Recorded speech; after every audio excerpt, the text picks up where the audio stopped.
We often think that special educational needs are an obvious minority, but my practice suggests it's quite the opposite. Diversity of need within the classroom is rarely measured and often wildly underestimated. This means that millions of children's needs are missed or misidentified, and millions of children are missing out.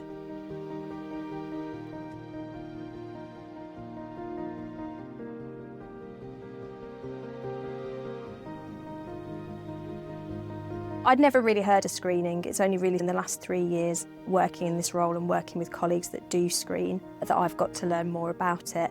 And I can't imagine in my future onward journey as a SENCO that I wouldn't ever use it. Screening is really just trying to find out more about your student that you wouldn't necessarily find out in a classroom situation, to see if there's anything we can do to help them and support them. We had at our school been trying various commercial off-the-shelf screeners for a while, and they hadn't been doing quite what we wanted them to. And so when you talked about having created bespoke screeners, combining subtests from different places and so on, it was genius, and it was really helpful hearing about what it looked like in practice and how you do it on the ground. Screening is about identifying the visible and the invisible barriers that children and young people are facing in schools today. So there are the obvious things that we screen for, like reading and spelling ability, handwriting, behaviour. But then there are also the less obvious things that we don't always consider. Things like speed of visual processing, working memory efficiency, quality of sleep, trauma, self-efficacy, and even the impact of long-term health conditions such as asthma. These are the things that may be invisible to us, but are likely to be having significant effect.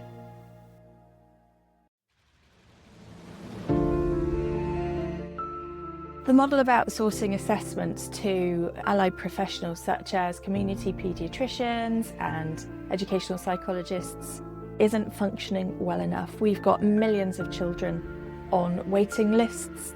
We've got lots of children with problems in school, school avoiding, challenging behaviour, underachievement. And what we need is people in schools feeling confident to screen early, using efficient tests to pick up on those little difficulties and put some tiny tweaks in place to support children.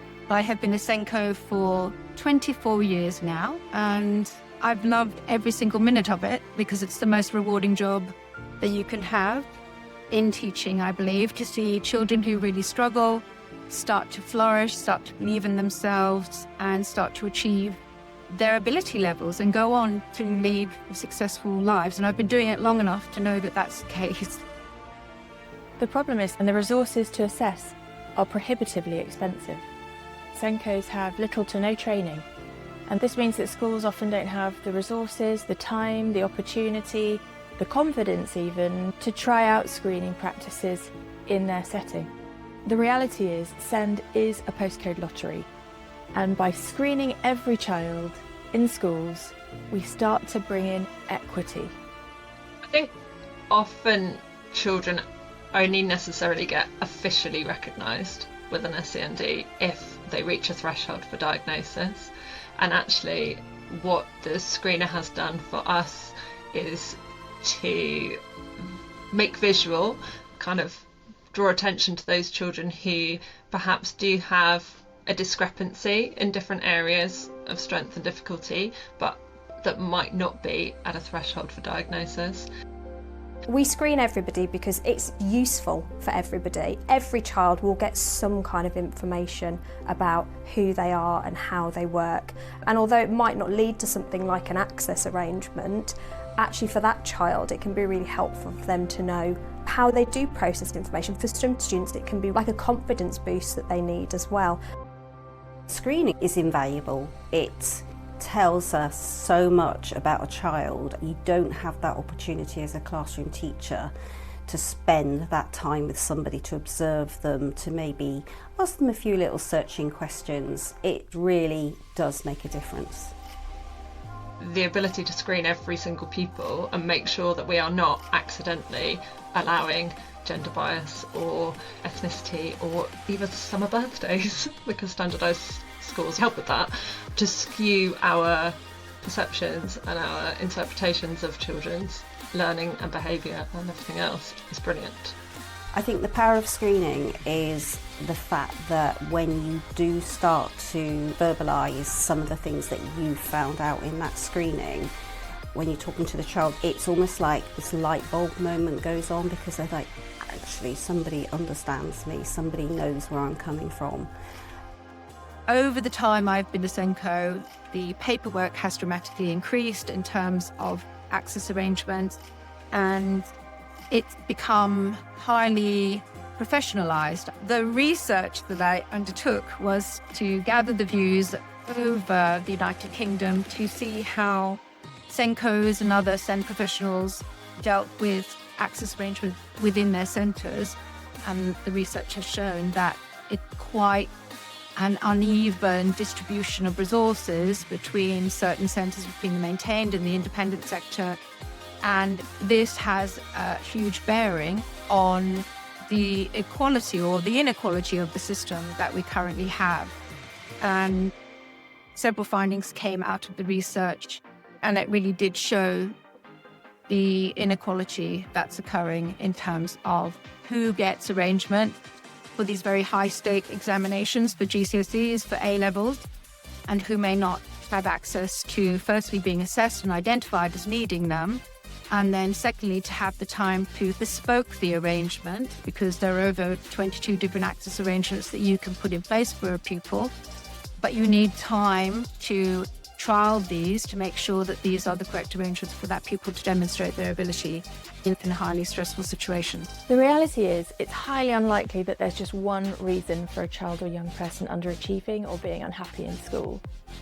Actually, the research would suggest that it's many small issues combined across a child's biological world, their psychological world, and their social world, their biopsychosocial world.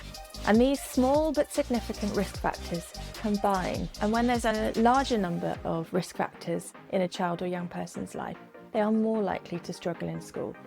So when we understand those risk factors present in a child's life, we can look to try and remediate, reduce, or support them better. We may not be able to remove them, but we do have agency. We can make a difference. Our main issue is the assessment side of things, and your book is a tour de force in terms of looking at that area.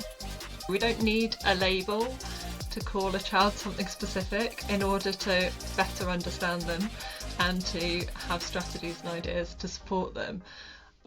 We think that the data is really powerful, and we're excited for transition now, because we think it's going to be really powerful to be able to hand over to the next teacher not only obviously the existing teacher's description of the pupil, but data, hard data on what the child's strengths are and also which areas might be barriers. It just gives you so much rich information.